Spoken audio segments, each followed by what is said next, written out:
welcome to beautiful Central Park. Now, my name is Jose, and of course, I work as a guide for the Central Park Conservancy. Today, we're going to check out one of the most famous ornamental gardens in the park, which is located far up in the north over by 105th Street. This, of course, is called Conservatory Garden, where since the early 1900s, you can find really phenomenal blooms really any day of the year. Okay, so before we get started, all participants are muted, but you can use the chat feature to say hello and comment. If folks have any questions, you can use the Q&A function, and my colleague Emily is going to be on the back end answering any questions you folks might have. Closed captioning has also been enabled as well. You can simply turn off the caption or turn off live transcript if you wish to do so. All right.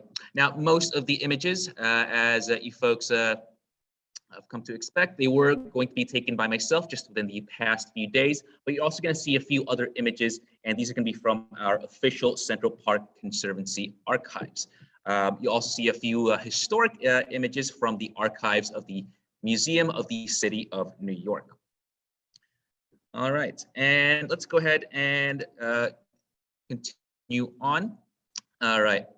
So, as you folks might know, here at the Central Park Conservancy, we are here to preserve and celebrate Central Park as a sanctuary from the pace and pressures of city life, enhancing the enjoyment and well-being of all. So if you're a supporter of the Conservancy, we thank you all from the bottom of our hearts. All right, so today, of course, we are going to be taking a look at Conservatory Garden. Now, as you all can see in this aerial image, it's going to be made up of three smaller gardens, each one with their own unique characteristics. So there's the North Garden, located on the right-hand side, also known as the French Garden. And you can find some really colorful daffodils, tulips, chrysanthemums, and whatnot, and other types of blooms here. Right at the center, you're going to find the Italian Garden, which has this very, very large grassy lawn, right at the center. And of course, over on the left-hand side, that is going to be the English Garden, which generally emphasizes wild plantings and things like that. Today, we're going to be examining some of the many colorful blooms found in all three gardens, such as azaleas and lilacs. And we're also going to discuss some of the history that makes up this site. All right, so as we can see on the map, we're going to be basically doing a clockwise loop around all three gardens today, and we're going to see what's in store for us. So we're going to start off our tour here at 105th Street and 5th Avenue, right by the main eastern entrance. Now, greeting us here at 5th Avenue, you're going to find this very highly detailed wrought iron gate. It's definitely one of the more stunning points of entry in Central Park, one that, of course, obviously many, many hundreds of people pass by every day. And of course, they also take lots of photos of as well. And of course, much of that really has to do with the fact that this gate actually has quite a bit of a storied past. Originally, this was going to be part of the historic Vanderbilt mansion on 58th Street. Today, it's going to be the site of the modern-day Grand Army Plaza here in Manhattan. And you can see the original gate here inside the red circle. Now, the mansion was originally built for the grandson of Cornelius Vanderbilt back in the 1880s, and it was essentially demolished by 1926. By that point in time, many of the individual parts of the mansion, such as the iron gates, had basically been donated, and the house itself would be replaced by the Bergdorf Goodman building. And of course, as soon as we step in through the Vanderbilt gate, we're basically greeted by the large open green lawn of the Central Italian Garden with its very manicured hedges and green grass. However, if we were standing on this very spot just about 120 years ago, our view would have been a little bit different. So instead of an open lawn and public gardens, we'd be looking at this glass greenhouse. Now, back in the 19th century, this site was used as a nursery for the park's use. So any tree or shrub that needed some love and care before it's planted out in the park would get its start right here on this very spot. The greenhouse that we're currently looking at, by the way, in the image, this is going to be built back in 1899. Today, that greenhouse no longer exists, but we still call it the Conservatory Garden, really as a reference to that old building. All right, so why don't we go ahead and turn left, south towards the English Garden. Some of the very first flowers that, or some of the first flowers that we'll see here at the garden today, these are going to be from this plant called the bridal wreath spirea. The bridal wreath spirea is actually a fairly common plant found in many gardens, and it really does help attract butterflies and other pollinators as well. Of course, just a few steps down, you can see these Persian lilies, which characteristically have very tall flowers that essentially droop down, looking like little tiny bells on a big giant stick.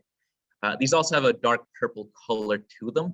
So honestly, they really do stand out quite a bit in really any garden that you plant them in. Now, this one is actually a fairly interesting looking plant. It might actually remind you of, say, maybe perhaps a holly plant with their dark evergreen spiky leaves, but these are actually much different from hollies. They have these fruits in the summer that basically attract birds, and you can see them here. They essentially kind of look like tiny little grapes. In fact, some varieties of this plant, the Mahonia plant, these are often called grape hollies. Alrighty, and walking around here today, you might notice some fencing, actually quite a bit of fencing. Here you can see that the fence completely wraps around the South English Garden. Now, unfortunately, we won't be exploring this part of the garden today since there is quite a bit of construction going on at the moment. Now, this part of the restoration work that we're doing here, it's basically slated to continue through the summer. Right now, the Conservancy is focusing on improving the garden's pavement, retaining walls, the stairs, improving the drainage system.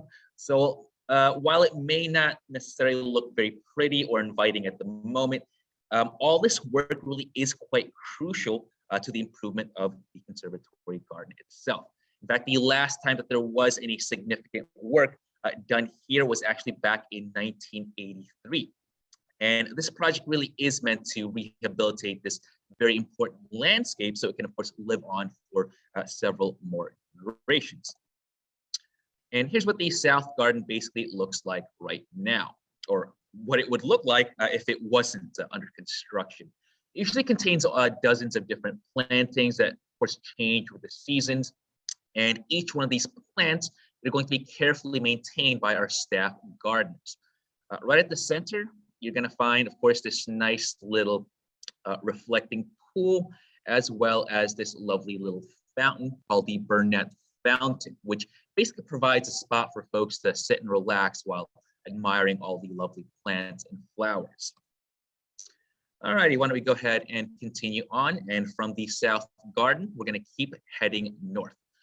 Right now, we're going to check out the western side of the Italian Garden. Of course, in order to get there, we're really going to need to pass through this alley of crabapple trees. Now, if you've been to the Conservatory Garden before, then you know that these trees really can be quite stunning in the spring when they have their blooms out, essentially revealing these very delicate pink, white, and sometimes purple flowers. Unfortunately, we actually just missed them by a few weeks, so there's not a whole lot of color popping out here at the moment. But here's a photograph of the crab apples from last year. In total, we have 2 large allays worth of these crab apples here at Conservatory Garden. So you have one at the north and one at the south, essentially splitting up the main garden into 3 distinct sections. Alrighty, and moving on, why don't we go ahead and make our way right up these steps towards the wrought iron gate, rather the wrought iron pergola that's situated right on top of the large outcropping of rock.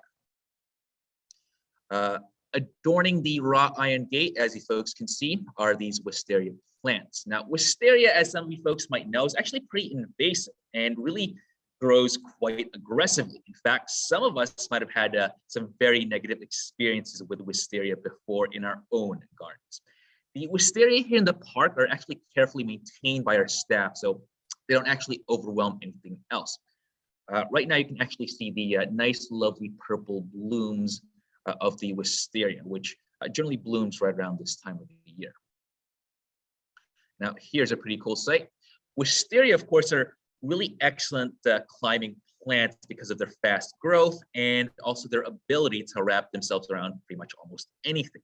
So with a little bit of pruning every once in a while from our staff gardeners, these plants really can add quite a lot to this whole entire garden. Now let's go ahead and take a short walk under this very beautiful, lovely pergola and make our way over towards the other side. Again, take note of all the wisteria plants adorning the iron structure. It almost feels like we're kind of going through a tunnel right now. Alrighty, and looking east, we get this lovely view of the Italian garden with Fifth Avenue in the background. Definitely a very nice little spot to just kind of sit and relax and admire the scenery. Now, this view is often the backdrop to many wedding photos, especially right around this time of the year. Here in Central Park, a Conservatory Garden is actually one of the most popular spots to hold wedding ceremonies. And the Italian garden is going to be front and center. Often, there's going to be the spot where you'll see folks taking their wedding photos. All righty, and let's go ahead and make our way right down these steps. And of course, right in front of us are these perfectly cut hedges and the well-manicured lawn of the Italian garden. I actually really like how everything is so green and fresh looking right now. I happen to think that one of the most interesting times to visit Central Park and the gardens here is going to be right after a rain shower. So you really get that intense, lush green color. The hedges that we use here, by the way, these are going to be a type of conifer called yew, Y-E-W, and they're the perfect canvas for our gardens. All right, folks, let's go ahead and continue north, and we're going to start making our way into the French garden now. The French garden is basically the northernmost of the three sections that make up Conservatory Garden. So right at its center is going to be Meyer fountain, and around it are these concentric flower beds, usually planted with tulips, sometimes with chrysanthemums during the winter. And as we walk north, we come to these very lovely lilacs with their characteristic blue and purple blooms. These colors really tend to attract a lot of important pollinators like bees, who often can be found here in the garden, feasting on all these lovely blue and purple flowers. Alrighty, and right around the corner, you can find this star magnolia tree. This plant is best known for basically blooming around March, making it one of the harbingers of spring. So while the star magnolia is usually presented in its tree form, some gardeners will actually allow it to grow as a shrub. Either way, I think the flowers really never disappoint at all. And you can really see why star magnolia blooms, or really any magnolia flowers, can be prized quite a bit for their delicate blooms and whatnot. And just up ahead, marking the entrance into the French garden, you can find these very nice, lovely arbors. The arbors, by the way, they're going to be covered in a type of vine called silver moon rose, which is really quite popular as a climbing plant in many different gardens and many outdoor parks as well. But of course, don't admire them too closely, since like many other types of rose, they really can be quite thorny. Alrighty, and walk through the arbor, and you're going to find yourself deep in the heart of the French garden. Now, as you might have noticed, compared to the Italian garden off to the south, there's going to be a lot more color here, and I think that's basically all thanks to all the daffodils, sometimes the tulips and chrysanthemums, depending on the season. Of course, year after year, the whole entire North or French garden basically just pops with all sorts of colors, which I really, really enjoy. Alrighty, and here's actually the same exact view from roughly about 60 years ago. I think it's quite fascinating that this view really hasn't changed since then. But of course, the garden really has seen quite a bit of ups as well as many downs as well. For many years before restoration in 1983, for example, the garden itself was in really quite a dire state of neglect, and it was often called one of the most dangerous spots in all of Central Park. Today, we're in a much better state, and that's because of all the hard work of all of our staff and the volunteers. And of course, they are all able to basically create this very lovely garden with the amazing colors and amazing plants, you know, for all people here in New York City. And of course, right at the center of the North Garden, you can find the Meyer fountain. It basically features this very animated work of art called The Three Dancing Maidens by an artist named Walter Schott. Originally, the statue, as well as the fountain itself, actually basically sat on the estate of the prominent lawyer Samuel Untermeyer in Yonkers, New York, just a little bit north of the Bronx, until it was eventually donated to Central Park back in the 1940s. Alrighty, so from here, we're going to walk the last leg of our journey back towards the main gate, and we're going to end off our walk for today. But before we do that, why don't we go ahead and conduct our poll of the day. And right now, I just want to ask folks, since we've been talking about the 3 distinct gardens of Conservatory Garden so far, which one of the 3 do you like the most? And I know some of you folks are really quite vehement on either the English garden or the Italian garden or the French garden. But you know, if you have any particular reasons as to why you like each particular garden, please let us know in the comment section.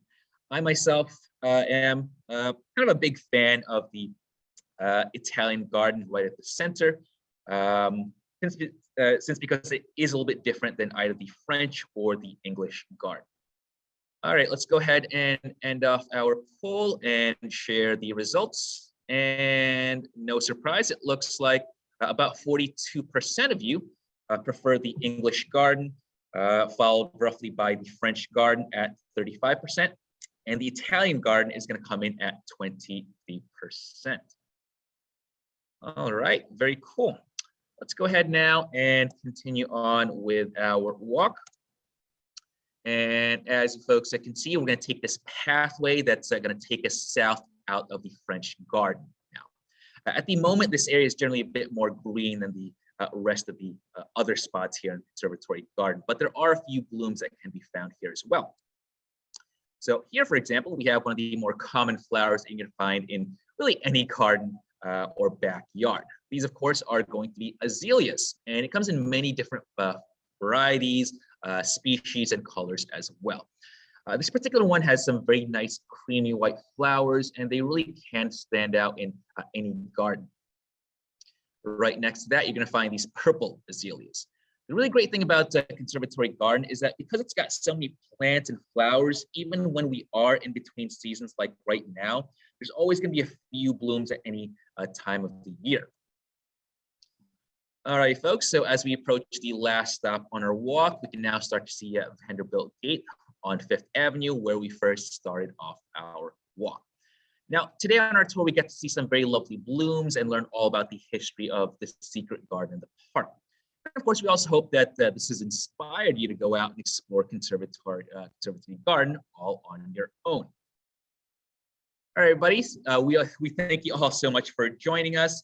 We also have a few other programs happening within the next following days as well that I think you folks would be quite interested in. Tomorrow at 12:30 p.m., Ryan will be presenting birding basics, so you'll get the chance to learn all about the essentials of spotting some of the many different birds around here in Central Park. We also have a guided birding program that's unfortunately all sold out, but if you join our public programs mailing list, we'll send you some information on future birding programs that's going to happen later on in the year. So don't forget to check that out on the chat section for more information.